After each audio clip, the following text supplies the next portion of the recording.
Now it's time to meet one of the Conservative Party's rising stars. From Environment Secretary in 2014 under David Cameron to Justice Secretary under Theresa May in 2017, and then Trade Secretary and most recently Foreign Secretary under Boris Johnson. It's fair to say that Liz Truss is certainly becoming a more important figure in British politics, but her flip-flopping on Brexit and peculiar public speeches. And we are selling tea to China. Yorkshire tea. As well as her more sinister plans to rip up international law by disregarding parts of the Northern Ireland Protocol, has caused many to question just what's going on in the world of Liz Truss. Let's go back to her beginnings.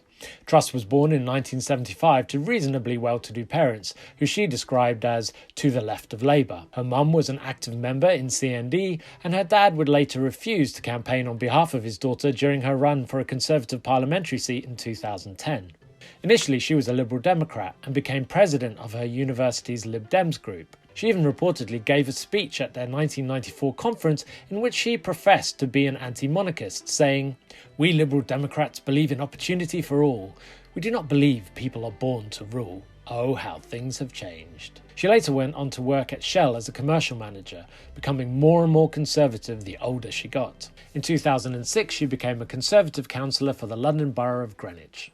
After two unsuccessful runs for parliamentary seats, she eventually became an MP in 2010, and David Cameron would eventually promote her to Environment Secretary in 2014. As you would expect from any Conservative Environment Secretary, she didn't do much to protect the environment. She cut subsidies for solar power companies and said solar panels looked ugly, calling them a blight on the landscape. During the Brexit referendum, Truss positioned herself, like the former Prime Minister, as a Remainer. Despite her campaigning for Remain, Truss quickly transformed into one of Brexit's most ardent defenders. In this way, Truss was able to navigate through Theresa May's government, becoming Justice Secretary before eventually backing Boris Johnson's successful bid to become Prime Minister. In her role as Trade Secretary, Truss spent her time cozying up to the Saudi regime, who she called an ally and partner.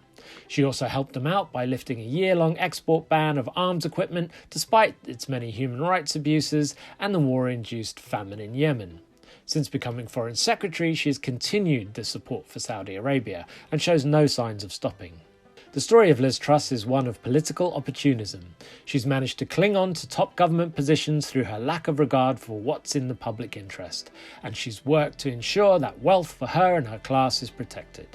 According to many observers and journalists, Truss shows little interest in entertaining new thoughts outside of her conservative mindset. Ministers like Truss are greedy ideologues who aren't in power to improve the lives of working people, but to enrich themselves and satisfy their own egos.